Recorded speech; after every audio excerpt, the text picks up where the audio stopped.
I have turned bullish on the markets after a long time.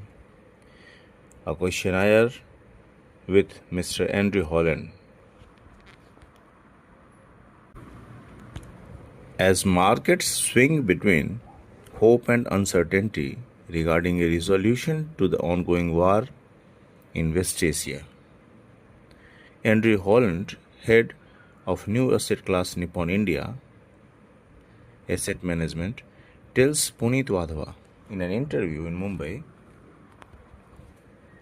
that the markets will give in if the conflict drags on for 6 more months. For now, he believes the market are assuming it won't be prolonged. Question is, have the markets come to terms with the uncertainty surrounding West Asia? Mr. Andy Holland's views are, I think volatility will remain quite high. There are two possible paths. If there is a ceasefire, that is clearly positive, while prices will come down and market will return to what we consider normal.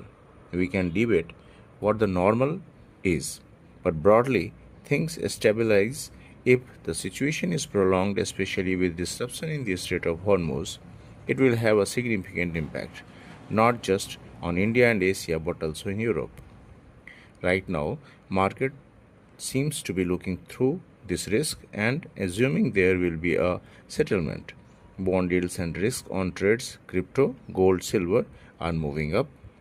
Along with US markets hitting new highs, the market is effectively saying there will be some resolution to the West Asia conflict. In the next question, when marked that while markets seem hopeful, what if things go the other way over the next few months? The views of Mr. Andrew Holland are as such. There are two scenarios.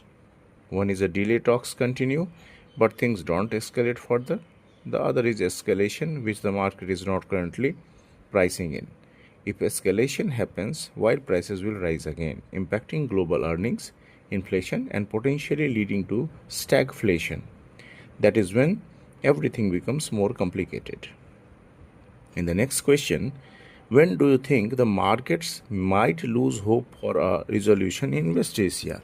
The views of Mr. Holland are, if the conflict drags on for 6 months, that is when sentiment could shift and markets will lose hope of a settlement. Similar to Ukraine-Russia conflict, for now markets are assuming it won't be prolonged. In another question, will oil above $90 a barrel be the new normal? Are financial markets ready for this?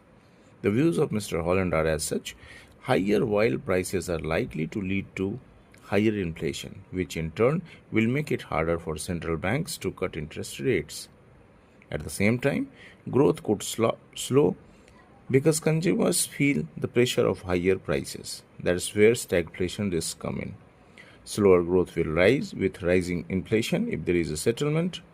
US interest rates are likely to come down, which would weaken the dollar and support emerging market, with capital flowing back into them. In another question, does this environment weaken the case for equities as an asset class? The views of Mr. Andrew Holland, not really. Valuations have come down over the last 2 years, making them more attractive. If learning revert to 10 to 12% growth, markets should move in line with that. If growth accelerates into financial year 2026-27, markets could do even better. Also, when foreign investors return, they typically prefer large caps. And recently, markets rebound. Also, when foreign investors return, they typically prefer large caps. Recently, markets rebounded after about 10% from lows, while small caps are up by 15 to 16%, indicating broader participation. I have turned bullish on the market after a long time. These are the views of Mr. Andy Holland. Mr. Andy Holland is positive and bullish on the market as of now.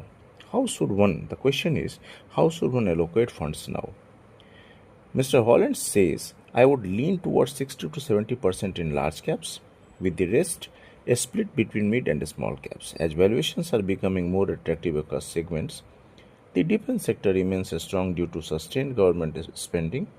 Hospitality is interesting but may take times to fully recover, especially inbound travel. Beverages should continue to perform well as premium premiumization continues. Another question, what about FIIs? Why would they return to India?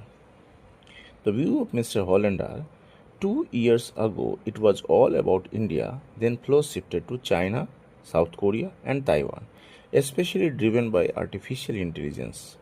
If the AI narrative weakens, say spending slows, money could rotate back to India, which offers more diversified growth rather than being a pure AI play.